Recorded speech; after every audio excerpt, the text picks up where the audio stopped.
I'm Catherine, and I was born into what you'd call a typical American family. My dad, Jack, was this ambitious guy who'd started his own paint and varnish company from scratch. Mom, Sarah, was your classic housewife, always busy with chores and gossip. And then there was my older brother, Tom, 5 years my senior and the apple of my mother's eye. Dad was hardly ever around, buried in work and drowning in loans he'd taken out to get his business off the ground. When he did show up, he'd lock himself in his office, muttering about invoices and profit margins. Mom, well, she made it clear from day one that Tom was her favorite. "Oh, Tommy, you're my joy, my everything," she'd coo, even when he came home reeking of cheap beer or with a black eye from another fight. Me? I was just there. An afterthought, really. Don't get me wrong, Dad loved me in his own way. He'd try to make up for his absence with gifts. For my 9th birthday, he gave me this clunky video camera. "Capture our family moments, sweetheart," he said with a tired smile. Little did he know how that camera would change everything. I remember this one Sunday when I was about 10. Dad had promised to take us to the park, but surprise, surprise, he got called into work. Mom lost it. "Jack, for Christ's sake. It's Sunday," she screamed, her face red with anger. "Your kids need you. I need you." I stood in the hallway, that damn camera in my hand, recording it all. They didn't even notice me. Dad's voice dropped to a whisper. "If you'd just help out with the business." Mom laughed, but it wasn't a happy sound. "Help out? With your pipe dream? Wake up, Jack. You're drowning us in debt for a business that's going nowhere." I lowered the camera, my heart pounding. This wasn't the first fight I'd witnessed, but it was the worst. I didn't fully understand what was happening, but I knew our family was falling apart. As the days went by, the tension in our house grew thicker. Dad spent more time at work, and when he was home, the silence between him and Mom was deafening. Tom started acting out more, coming home late, reeking of cigarettes and God knows what else. One night, I woke up to the sound of breaking glass. I crept downstairs, camera in hand. It had become a sort of security blanket for me. Mom was standing in the kitchen, surrounded by shattered pieces of what used to be her favorite vase. "Mom?" I whispered. She turned to me, her eyes glazed over. "Go back to bed, Kath," she slurred. That's when I noticed the half-empty wine bottle on the counter. The next day, everything seemed normal again. Mom made pancakes, Dad read the newspaper, and Tom slouched over his cereal. But I knew better now. I knew that beneath the surface, our family was cracking like that vase. It was just another Tuesday when my world exploded. I was 10, Tom was 15, and neither of us had any clue what was about to hit us. I was in my room, fiddling with my camera, when I heard the front door slam. Dad's voice boomed through the house, angrier than I'd ever heard it. "Sarah, get down here now." Curious and scared, I crept to the top of the stairs, camera in hand. Force of habit, I guess. Mom sauntered into the living room, looking annoyed. "What's got your panties in a twist, Jack?" Dad's face was red, his hands shaking as he thrust a manila envelope at her. "Care to explain this?" I zoomed in on Mom's face. She looked different. Not scared or sorry, but almost relieved. "Well," Dad demanded. "What do you have to say for yourself?" Mom tossed the papers aside and laughed. It was a cold, harsh sound that made me shiver. "What do you want me to say, Jack? That I'm sorry? You want the truth? I've been cheating on you for years. And you know what? I enjoyed every minute of it." I gasped, almost dropping my camera. Dad looked like he'd been punched in the gut. "Why, Sarah, why would you do this?" "Because you were never here, Jack," Mom exploded. "You and your damn business. Did you really think I'd sit around waiting for you forever?" "I did it for us," Dad said weakly. "For our family." Mom scoffed. "Family? What family? We've been broken for years, Jack." I was just the first one to admit it. The argument went on for hours. I recorded every painful minute of it, even though my arms ached and my eyes burned with unshed tears. They never noticed me standing there, too caught up in their own drama. The next few weeks were a blur. There were hushed phone calls, slammed doors, and more shouting matches than I could count. Tom retreated further into his own world, spending most of his time locked in his room. Finally, one night, Mom and Dad sat us down. "Kids," Mom began. "Your dad and I, we're getting a divorce. Catherine, sweetie, you'll be staying with your father. And Tom, you'll be coming with me." Tom shrugged, like he couldn't care less. But I saw the relief in his eyes. Dad was generous. He left the house to Mom, and also started paying child support for Tom. The move was quick and painless, at least physically. Our new apartment was small, nothing like the house we'd left behind.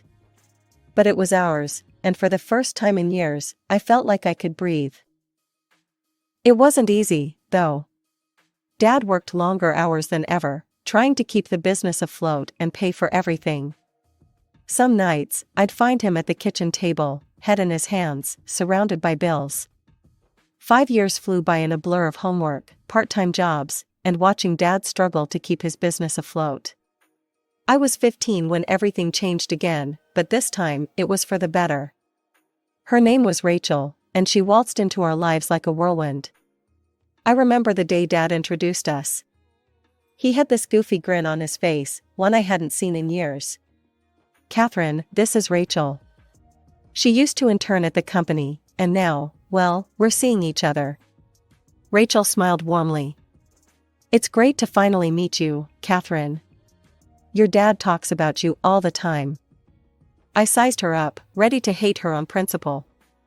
But there was something about Rachel that made it impossible. She was genuine, kind, and she looked at Dad like he hung the moon. It didn't take long for Rachel to become a permanent fixture in our lives. She moved in a few months later, and suddenly, our tiny apartment felt like a home again. One night, I overheard them talking in the kitchen. "Jack, my dad's willing to finance that new production line you've been dreaming about," Rachel said. "He believes in you, Jack." "We both do." I peeked around the corner to see Dad pull Rachel into a tight hug. "What did I do to deserve you?" he whispered. It hit me then. This was what love should look like. Not the bitter, resentful mess I'd grown up with, but this, support, trust, and genuine happiness. The next few years were like watching a rocket take off. With Rachel's connections and Dad's expertise, the business skyrocketed. The new paint line was a hit in Rachel's dad's hardware stores, and soon, orders were pouring in from all over the country. I'd catch Dad and Rachel working late into the night, heads bent over spreadsheets, arguing good-naturedly about expansion plans. But unlike the arguments I remembered from my childhood, these always ended with laughter and a kiss. "Why don't you two just get married already?" I asked one day over dinner. They shared a look and burst out laughing. "Oh, sweetie," Rachel said, wiping tears from her eyes. "Our love doesn't need a government stamp of approval." I rolled my eyes, but I got it. They were happy, and that's all that mattered. As for me, well, I was doing pretty well too. I threw myself into my studies, determined to make Dad proud. When I graduated college, there was no question about what I wanted to do next. And just like that, we became an unstoppable trio. Dad with his industry knowledge, Rachel with her business savvy, and me with fresh ideas from college. We were unstoppable. 10 years after Rachel came into our lives, Dad was rich. Like, private jet and vacation homes rich. It was surreal. Mom and Tom, well, that's a whole other can of worms. I hadn't spoken to either of them in years. Not since that disastrous Thanksgiving when Mom got drunk and called Rachel a home-wrecking whore. Tom supported her and called me a traitor. I'd left in tears that night, vowing never to subject myself to that again. Sometimes, I'd see Mom's name pop up in my phone, or get a random text from Tom asking for money. I always ignored them. It hurt, but I'd made my choice. I chose happiness, success, and love. Life has a cruel way of pulling the rug out from under you, just when everything seems perfect. For us, that moment came on a sunny Saturday in June. Dad had been talking about bungee jumping for weeks. "Life's too short to play it safe," he'd say, eyes twinkling with excitement. Rachel and I tried to talk him out of it, but you know how Dad was when he set his mind to something. The call came just after noon. I remember every excruciating detail. The trembling voice of the bungee instructor. The words "heart attack" and "didn't make it" echoing in my ears. The sound of Rachel's coffee mug shattering on the kitchen floor. It didn't feel real. Dad, gone?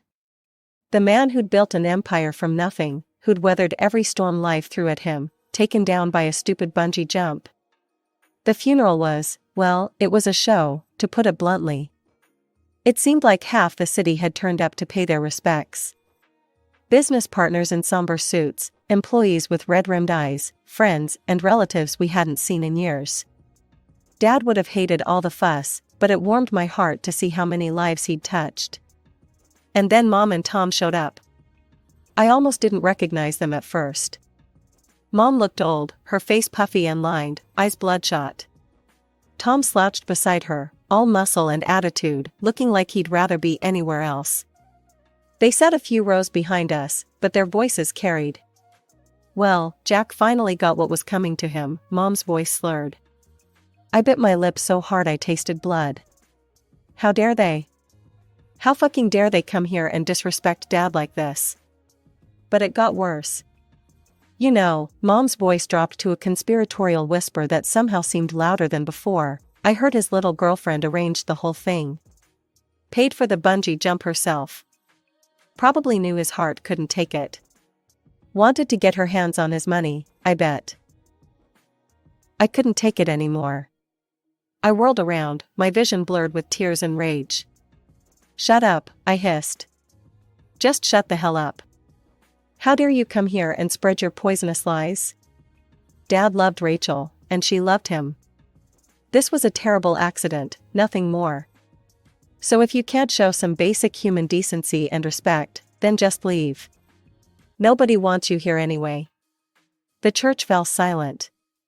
All eyes were on us. Mom stood up, swaying slightly.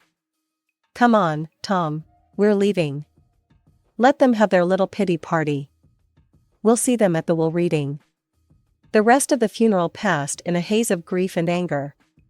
But as we stood by Dad's grave, watching the casket being lowered, I couldn't shake the feeling that this was just the beginning of our troubles. 2 weeks after we laid Dad to rest, we all gathered in Mr. Goldstein's office for the reading of the will. The tension in the room was thick enough to cut with a knife. Rachel sat beside me, her face a mask of calm. Mom slouched in her chair, looking like she'd rather be anywhere else.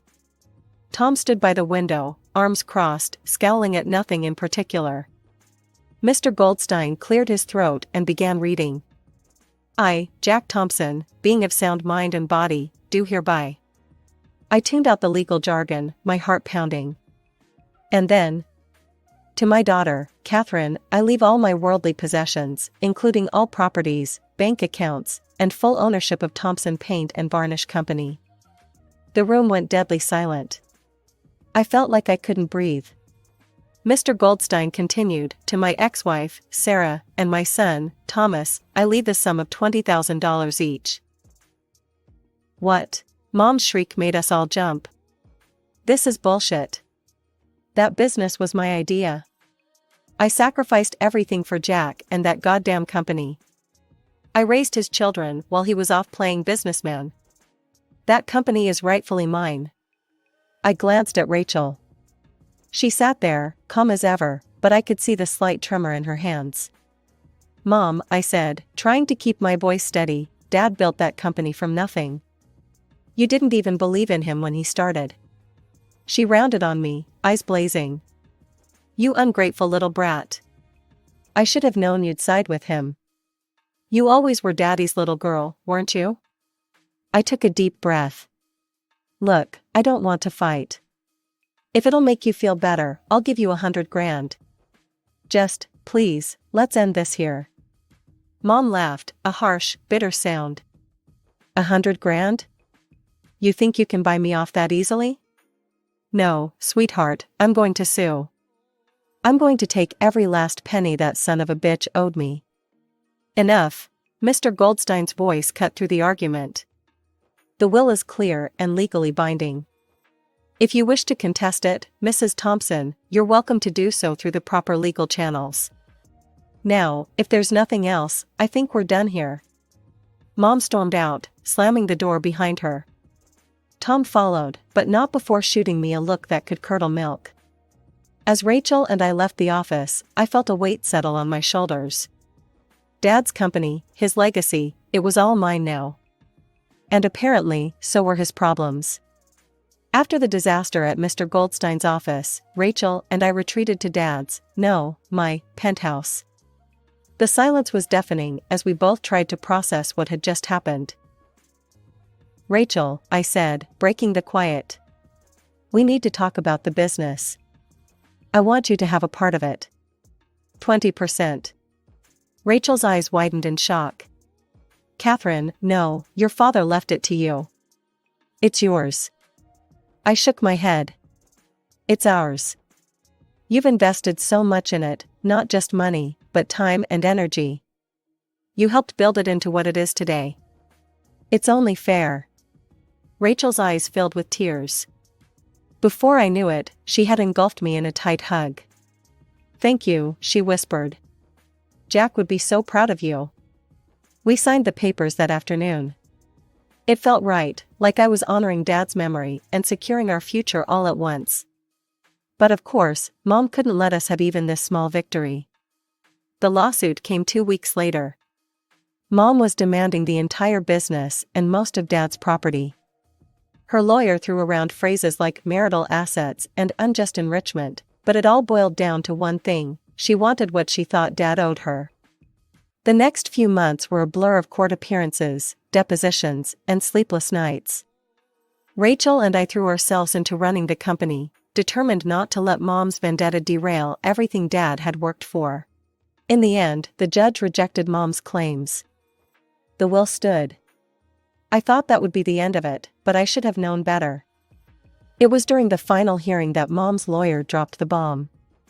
Your Honor, we've just learned that Ms. Thompson has transferred a significant portion of the business to Rachel Carson, the deceased's girlfriend. In light of this new information, we'd like to file a separate suit against Ms. Carson. My heart sank. I glanced at Rachel, who had gone pale. On what grounds? The judge asked, sounding as tired as I felt. Alienation of affection, Your Honor.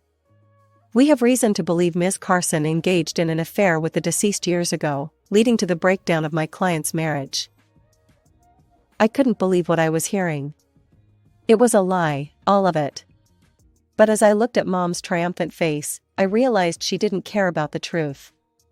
She just wanted to hurt us, to take what she thought was hers. As we left the courthouse that day, reporters swarmed us, shoving microphones in our faces and shouting questions.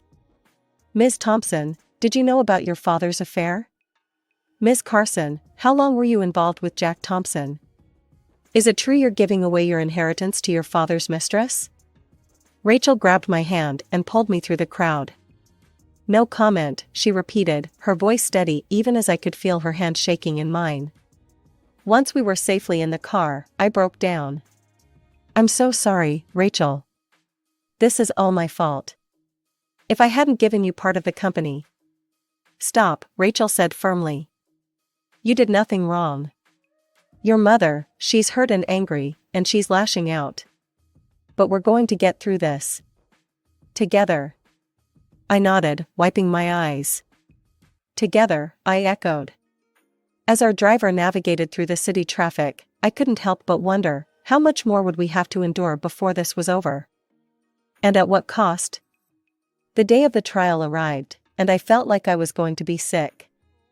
The idea of testifying against my own mother made my stomach churn, but I knew it was necessary.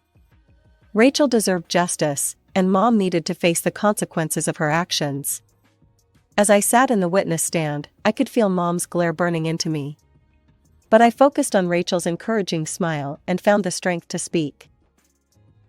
"Your Honor," I began, my voice surprisingly steady, "I have evidence that directly contradicts my mother's claims." The courtroom fell silent as I explained about the old videos I'd found. With shaking hands, I presented the tapes to the court. The first video played, showing a much younger version of my parents in our old living room. Mom's voice, slurred but clear, filled the courtroom. "You want the truth, Jack? Fine. I've been cheating on you for years. And you know what? I don't regret it one bit." I couldn't look at Mom, but I heard her sharp intake of breath. The video continued, laying bare all of her infidelities and lies. Next, I presented the detective's report Dad had kept. It detailed Mom's affairs with dates, times, and photographic evidence. "As you can see, Your Honor," I concluded, "my mother's claims of my father having an affair with Rachel are completely false. In fact, it was my mother who was unfaithful throughout their marriage." The judge's face was grim as he reviewed the evidence. Mom's lawyer looked like he wanted to sink into the floor. When the verdict came, it was decisive. The judge not only dismissed Mom's case against Rachel, but also ordered her to pay all legal fees. Mom didn't take it well. She insulted Rachel and me, saying things you wouldn't expect to hear from your own mother. She continued her tirade, spewing profanities until the judge had no choice but to fine her for contempt of court. As the bailiffs escorted her out, she turned to me, her eyes blazing with hatred. "This isn't over, Catherine. You'll regret this, I swear to God." I thought that would be the end of it. I was wrong. A few days later, Rachel burst into my office, her face pale. She handed me her phone. On the screen was Mom's Facebook page, filled with posts about our company. "Thompson Paint is drowning in debt," one post screamed. "Catherine Thompson is running it into the ground." Another claimed, "Inside source reveals, Catherine Thompson planning to flee to Mexico with company funds." We spent the next 48 hours in crisis mode. We issued statements to our employees and customers, assuring them of the company's financial stability. Our legal team drafted a cease and desist letter to Mom, threatening a libel lawsuit if she didn't retract her statements. To my surprise, it worked. Maybe Mom finally realized she'd gone too far, or maybe she just ran out of fight. Whatever the reason, she posted a retraction the next day.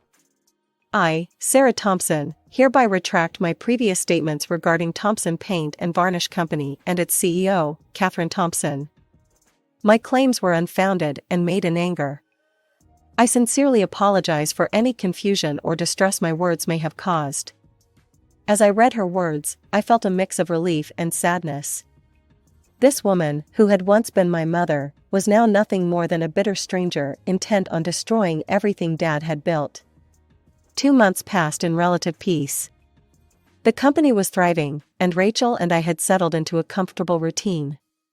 The wounds from the legal battles were slowly healing, and I dared to hope that maybe, just maybe, we could move on. But life has a way of throwing curveballs when you least expect them. It was a crisp autumn evening, and I was heading to my car after a long day at the office. The parking lot was nearly empty, the setting sun casting long shadows across the asphalt. As I fumbled for my keys, a familiar voice made me freeze. "Catherine?" I turned slowly, hardly believing my eyes. There, looking small and worn, stood my mother. "Mom?" I said, my voice barely above a whisper. "What are you doing here?" She shuffled her feet, not quite meeting my eyes. "I've been thinking about your offer. The $100,000. Is that offer still on the table? I take it and leave you alone." For a moment, I was speechless. Then, to my own surprise, I started laughing. It wasn't a happy laugh, but a tired, incredulous one. "Are you serious?" I finally managed to say. "After everything you put us through? The lawsuits, the slander, the lies?" Mom's face hardened. "Now listen here, young lady." "No, you listen," I cut her off, feeling years of pent-up frustration pouring out. "That offer expired the moment you decided to drag us through court. It's gone, Mom. Just like any respect or affection I had left for you. She paled, then flushed with anger. You ungrateful little. I'm not finished, I said, my voice cold. If you ever try to threaten me or slander our company again, I will sue you for every penny you have left. And trust me, I'll win. Without waiting for a response, I got into my car and drove away, watching her shrinking figure in my rearview mirror. It felt like the end of a chapter, but also the beginning of something new. The next few weeks were a whirlwind of activity. Rachel and I threw ourselves into work, expanding the company in ways Dad had only dreamed of. We launched a new eco-friendly paint line, opened 3 new factories, and even started a scholarship program for aspiring young entrepreneurs. Through it all, Dad's memory was our guiding light. We kept his photo on the wall of our main conference room, a constant reminder of where we came from and what we were working towards. Dad was gone, but his legacy lived on through us. Through the company he'd built from nothing, through the love he'd shared with Rachel, and through the strength he'd instilled in me. And as for me and Rachel? We were more than just business partners. We were family. Bound not by blood, but by love, respect, and a shared dream.